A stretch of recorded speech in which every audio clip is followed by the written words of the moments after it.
Without knowing the details, you can't say you believe in someone. You simply can't. And that's where I'd like to know, what does the Quran, you need to know.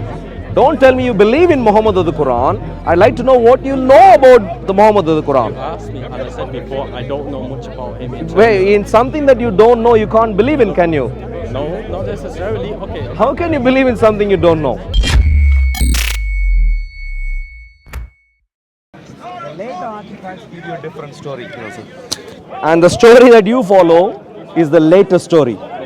So I'm not even asking the question whether Quran comes from wherever you think it comes from. I'm just saying whatever you believe about the Quran comes from later sources. Now let me ask you a simple question about Muhammad. So you know roughly about Muhammad. I'm a lay Muslim. I'm not the most educated. Like Islam. No, I'm not looking for the most educated Muslim. Okay. I'm looking for a Muslim. Okay. Someone who is bold enough to stand here and say, The cameras are just placed on me, so I thought. Okay. yeah, so when I say bold enough, someone who is willing to say that I will never leave Islam, which is what you said just 5 minutes ago. So in other words, someone who is convicted enough, convinced enough to even say, I'll follow this forever. That's the one I'm looking for. Lame ones, you're either lame or you're convicted. You can't be both. I'm lay as in.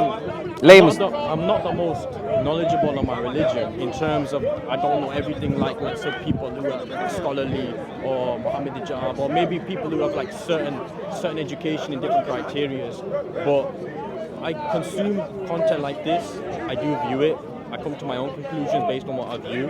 Yeah. So it doesn't mean that I can regurgitate what they say. I'm not an expert on these academic fields, whereas you might be an expert on the Bible. I'm not an expert on the Quran because I don't study the Quran, whereas you study the Bible, don't you? So this is the challenge. This is the challenge. You know what.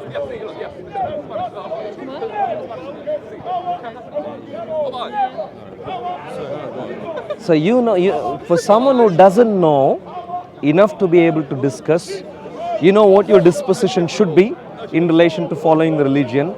You should be ideally saying, I actually don't know. Anytime I know some information to the contrary, I'm willing to leave Islam. That's what you should be saying. But if you're going to say you won't leave Islam, I'm assuming you are convinced enough, you have details enough to not leave Islam. So now choose one of these two things.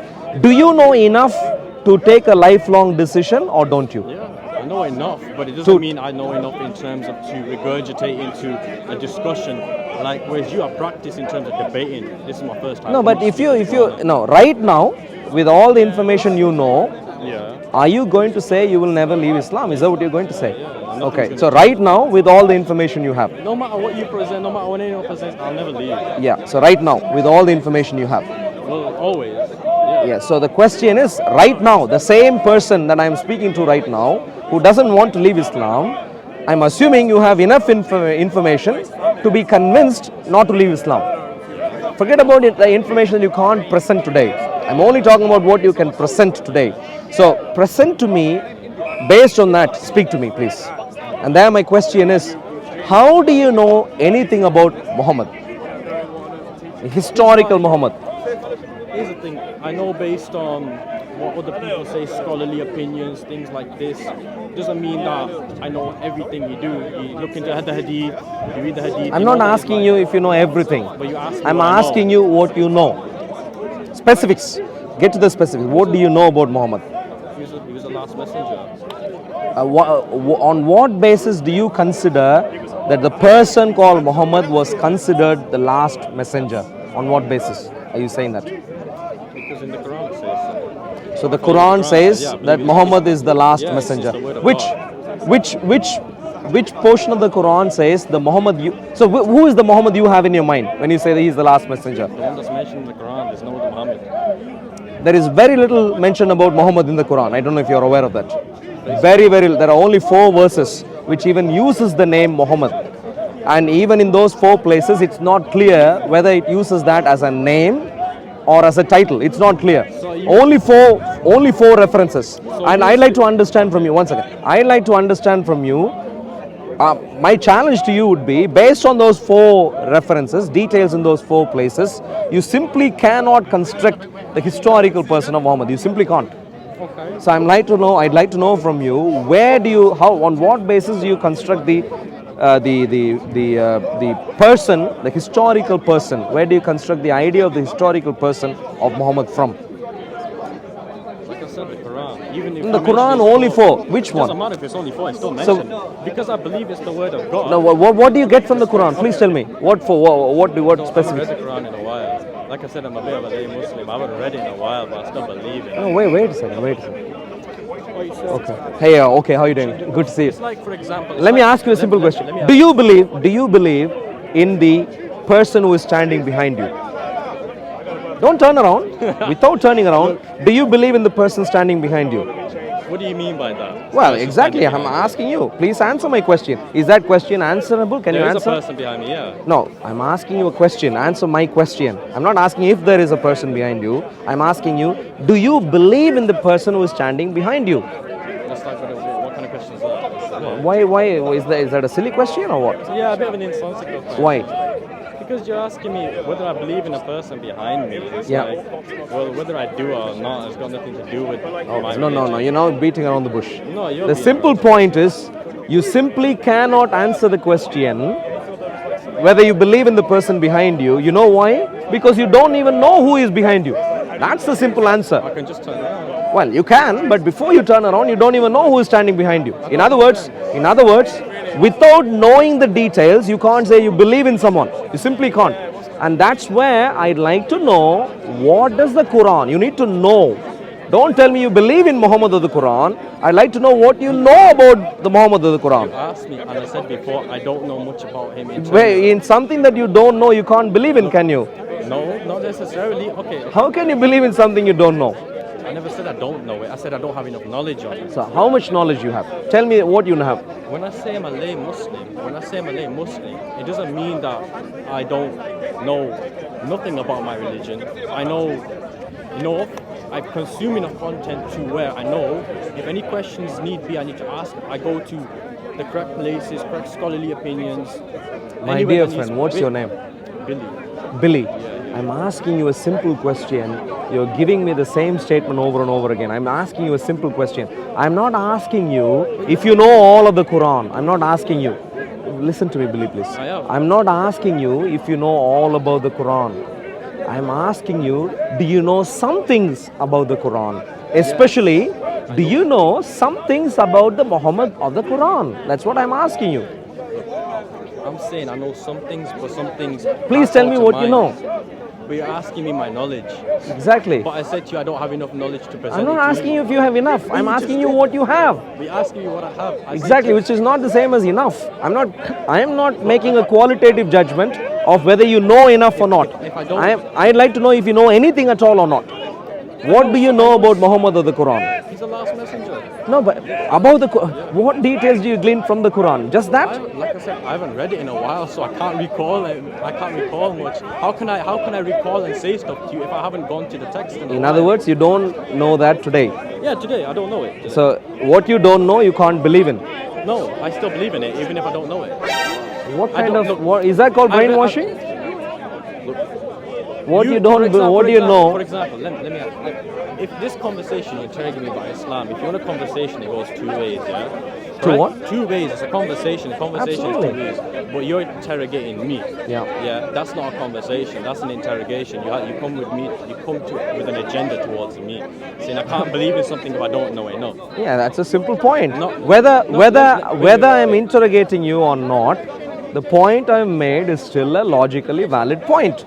The point I'm making is what you don't know, you can't believe in. And I've given you multiple opportunities, and I'll ask you again. For example, I'll ask you again. For example, it's like an atheist. You ask or an agnostic. Why are they an agnostic? They don't believe in. They're not sure of whether there's a God. So, but yet they're still an agnostic.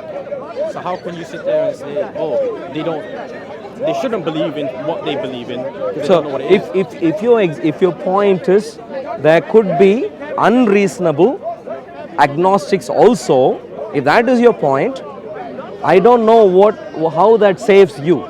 In your case, You are saying you are willing to believe in something you don't know. That's what you're saying. No, And I'm suggesting to you that that's not a good thing. You need to know before you believe in it. If you're having a conversation, you have a conversation. You I'm trying to have a No. Whether it's an interrogation. interrogation Yes, interrogation is a conversation. Not necessarily, because a conversation. You goes may not both like the ways. conversation. No, a conversation goes both ways. No, that's a dialogue. Conversation. But you come to me. I was just stood there. You come to me. Okay. Billy, is your concern purely that you are cornered? Is that your concern? What? In our conversation, I'd like to think the main concern that you should have, after what I've asked and after the fact that you weren't able to answer my question, the main concern, the most important concern you should have is, how come I don't know yet I follow? That should be your most important concern. Yet, that's not your most important concern. I don't know nothing about it. I know enough about the What do you religion know? of Islam. You're asking me specific to Muhammad. I know about Islam in general. In general, Okay, so what else do you know about the Quran? What other historical I background? don't know much about historical background. All I know is So in other words, you don't know if Quran comes from a historically valid background or not. it was revealed to Muhammad sallallahu alaihi wasallam. How do you know that? Because it says so. Because it says so? Same way you believe in your religion because it says so. Why? No, that's not that. No. It's a conversation. It's a conversation. What? If you want to compare that question, why do you believe in Christianity? Let's have a dialogue. Why do you believe in Christianity then? Okay, I believe in Jesus Christ because I can clearly use unbiased historical artifacts, historical evidence to establish the veracity of the historicity of Jesus Christ. I can get verified that he was a person. I can get verified that he started a new religion. That I can get verified that his religion was seen as an update to the Jewish tradition as the next step to that. I can give you details as to why the people who followed him, they were called the church. I can give you details as to why he was crucified, the fact that he was crucified, the fact that he was crucified under particular context, and the fact that the early followers of Jesus believed that he rose up from the dead. Okay. All of these I can establish through unbiased historical evidence. Okay. All of these I could do. I have evidence By the way, to I've only back got up. a couple of minutes. So That's if you fine. repeat, That's I'm fine. gonna head off. Yeah. I have evidence to back up my belief. Okay.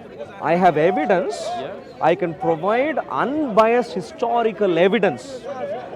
Because the evidence is solid, I believe in the historical person of Jesus Christ. Okay. So this is belief based on evidence. Okay. Still there. Sorry. How are you doing? Okay. Belief based on evidence. Okay. Now to you are talking about belief in Muhammad. I'm asking you, is that belief based on evidence? Yes, there is an evidence. What from the evidence have you Quran. got? So tell me based on the Quran, what historical picture of Muhammad can you paint? That he was the last messenger. And that's the same thing you're repeating multiple because, times. look, Like I believe- said, there are I four. read the Quran. If I read the Quran, I'll know my answers there. I told you. From the I'd beginning like to of- know if you know it right now. That's what I said at the beginning of the conversation. I don't know it right now. So But you're right saying now, to me- you're saying to right me- now, you saying to me, based on because of the fact that I don't know enough about my own religion, you're saying, well, you shouldn't believe in your religion if you don't know enough. That's your argument. But no, I'm my saying- argument is this. But that's what you said to At me the at the beginning. point where you don't know, you should not be confident about that. I'm always At going the, to be confident, no matter you what. know, you always. Always. This is the brainwashing Islam does. It's not. When you don't know, My you're not friend, supposed to believe. Instead of talking to me, a person who doesn't know enough about my religion in certain parts, talk to an expert. Billy, I just want to let you know, I will talk to an expert. I've tried to speak to all sorts of experts. But Billy, this is what I'd like to comment to you. No, I'm going to get This up, is, yeah. okay, this is what I'd like to Nice comment. meeting you, yeah. Good to see you, Billy. But I'd like to comment to you a simple point. What you simply don't know of, do not believe in. Well, absolutely. I gave you all the evidence. I said I can provide evidence. You should have challenged me on the evidence. So, yeah, so simple point is Islam is a fabrication. The belief in Islam is based on cock and bull stories, not backed up by evidence. But the problem is, like how there was Billy here, millions of Muslims do not know the facts, yet are confident enough not to leave the religion. This is the classical definition of being brainwashed. Don't know, yet don't want to change my mind. Don't know, but don't want to change my mind. This is what Islam has done to people. And here at Speaker's Corner, we want to challenge people to see if they want to make sense. Belief commensurate with evidence is what we are looking for.